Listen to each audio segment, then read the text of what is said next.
అస్సలాము అలైకుం రహమతుల్లాహి వబర్కాతు.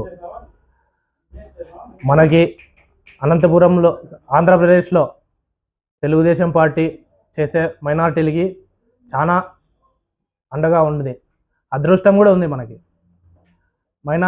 మైనార్టీకి ఫస్ట్ ఏవైతే మైనార్టీకి రావాల్సిన కొన్ని కార్యక్రమాల్లో నారా చంద్రబాబు నాయుడు గారు, లోకేష్ గారు దృష్టి పెట్టి మైనార్టీలకి తగిన న్యాయం చేయాలని చెప్పి ఉన్నారు. అది ఎవరో ఏదో చెప్తారు, ఈ తెలుగుదేశం ప్రభుత్వంలో ఏం జరగలేదని. కానీ మేలు జరిగిండేదైతే టీడీపీ ప్రభుత్వంలోనే. మైనార్టీలకి మేలు జరిగిండేది టీడీపీ ప్రభుత్వంలో. హజ్ హౌస్ అయితే ఏముంది, హజ్కి పోయే వాళ్ళకి సబ్సిడీ అది ఎవరు ఇచ్చారండి? చంద్రబాబు నాయుడు గారే, మన కూటమి ప్రభుత్వం, తెలుగుదేశం పార్టీ. మరి మన సౌదీ నుండి నిజాంని పిలుచుకొని వచ్చారు అనంతపూర్కి.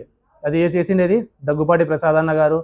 ఎంతో కష్టపడి నారా లోకేష్ గారికి మాట్లాడి, ఆటి నుండి విదేశంగా మాట్లాడి ఆయనకి అనంతపురానికి రప్పించారు. ఎంత కష్టపడి ఉంటే దాన్ని అనంతపురికి వచ్చాడండి. రంజాన్ తోఫాలు అయితే ఎప్పుడు కానీ రంజాన్ తోఫా ఫస్ట్ ఇచ్చిండేది టీడీపీ గవర్నమెంటే. మనకు చాలా మంచి జరిగింది ఈ ప్రభుత్వంలో. షాదీ తోఫా కూడా ఇచ్చారు. మళ్ళీ మోజన్ ఇమాములకి మన రీసెంట్లీగా డబ్బులు పడ్డాయి. ఇవన్నీ చేస్తా ఉండేది టీడీపీ ప్రభుత్వంలోనే.